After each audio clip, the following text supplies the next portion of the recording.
Quand on part en vacances en famille, ce qui est difficile, c'est le choix des activités.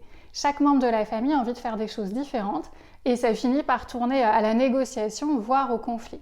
Donc aujourd'hui, je vais vous proposer un petit outil à utiliser juste avant le départ. Vous allez voir, c'est très facile et très rapide d'utilisation et ça va vous permettre de poser un cadre. Et surtout, ça va vous permettre de vous assurer que tous les membres de la famille passent des vacances réussies. L'idée, c'est de venir réunir tous les membres de la famille pour une petite discussion juste avant le départ.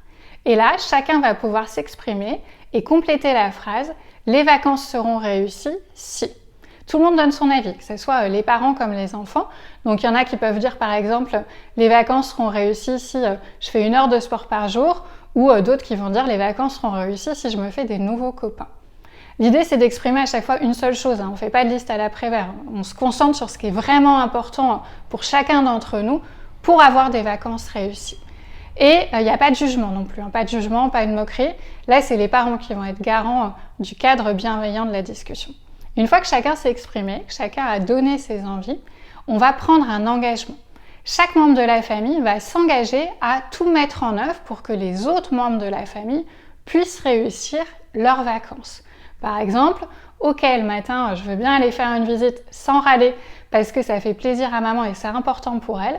Et en échange, en fin de journée, on rentrera pas trop tard de la plage parce que ça me permettra d'avoir un petit peu de temps avec mes copains. Et chacun va comme ça vraiment prendre cet engagement en disant « Moi, je vais tout mettre en œuvre, je vais vraiment essayer que chacun puisse avoir des vacances réussies. » Cette manière de faire avec cette petite phrase « Les vacances seront réussies si », elle va présenter plusieurs avantages. Déjà, ça va permettre à chacun de se concentrer sur ce qui est vraiment important, ce qui est essentiel. Si je dis que mes vacances seront réussies si j'arrive à lire tous les jours, j'ai pas dit que mes vacances étaient réussies parce qu'on allait manger des légumes tous les soirs. Donc ça permet aussi de relativiser toute la contingence et tout ce qui n'est pas important et vraiment de se concentrer sur l'essentiel, ce qui fera que les vacances seront vraiment réussies. Ensuite, ça va permettre à chacun des membres de la famille de s'exprimer et d'exprimer ses envies, ce qu'il n'a pas forcément l'occasion de faire tout le temps pendant l'année.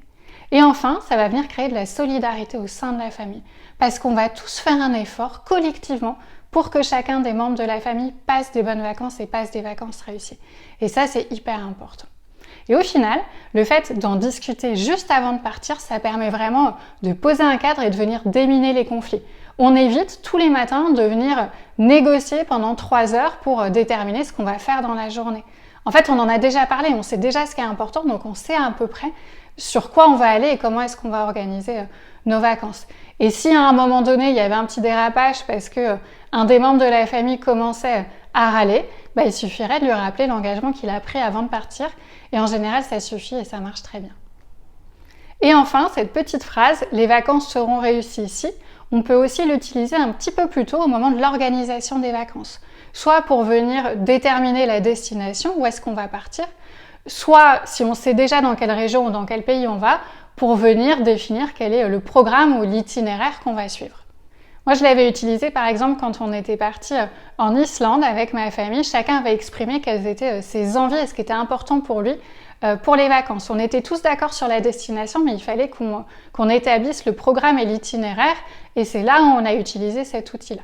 Donc pour ma fille qui a 8 ans, ce qui était important, c'était de voir des animaux.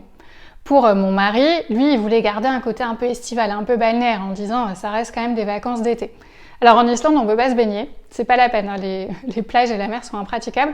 Par contre, du coup, on s'est dit on va aller à la piscine, on va garder des moments dans la journée pour pouvoir se baigner dans les piscines.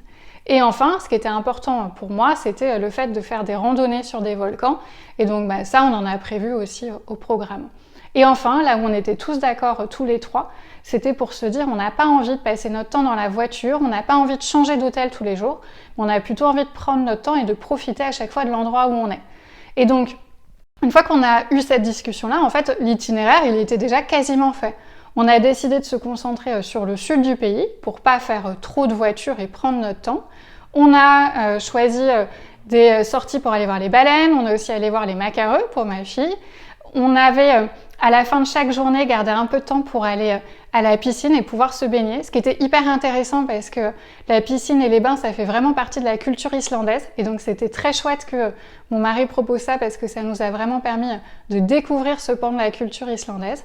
Et enfin, on a fait des randos sur des volcans qui étaient absolument incroyables. Et donc, grâce à ce petit outil-là, les vacances seront réussies ici.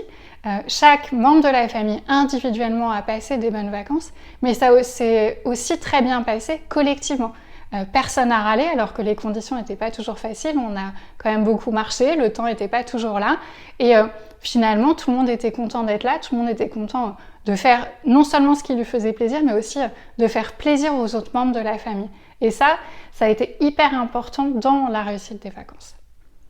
Et enfin, si vous voulez d'autres tips pour préparer vos vacances en famille, n'hésitez pas à regarder les autres vidéos que j'ai faites sur le sujet et notamment sur la préparation des bagages. Je vous mets le lien juste ici.